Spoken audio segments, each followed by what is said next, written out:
এত পিঁপড়ের উৎপাত, শেষ পর্যন্ত আমার এই হলুদ ড্রাগনগুলোকে ক্যারি ব্যাগ দিয়ে ব্যাগিং করে দিলাম। দেখতে পাচ্ছেন, দারুণ লাগছে না? সাইজটাও এত বড় হয়েছে, মোটামুটি 600 তো হবেই। এত লম্বা, দেখুন কতটা লম্বা, এক এক এক বিট মানে হয়ে যাচ্ছে, এতটা লম্বা।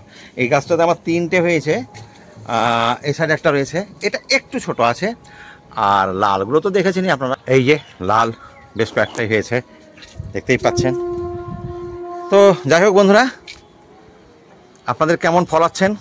পরিচর্যা সম্পর্কে এখন আর কিছু বলার নেই, এখন জাস্ট একটু খাবার দিতে হবে আর ফুল আসবে, ফল হবে, বাস এইভাবে করতে থাকুন, এখন কিছু বলার নেই আর। তো পিঁপড়ে আসলে আপনি পেস্টিসাইড দিয়ে করতে পারেন বা ফলিডোল ডাস্ট দিতে পারেন, সবচেয়ে উত্তম। কোনো গাছের কোনো ক্ষতি হবে না, ফলের কোনো ক্ষতি হবে না, এভাবে করুন, ভালো রেজাল্ট পাবেন। ফলিডোল ডাস্ট একটু ছাড়িয়ে দেবেন এভাবে, ব্যাস, পিঁপড়ে কোনো না, বা গাছের গোড়া দিলেও হবে, এভাবে করুন।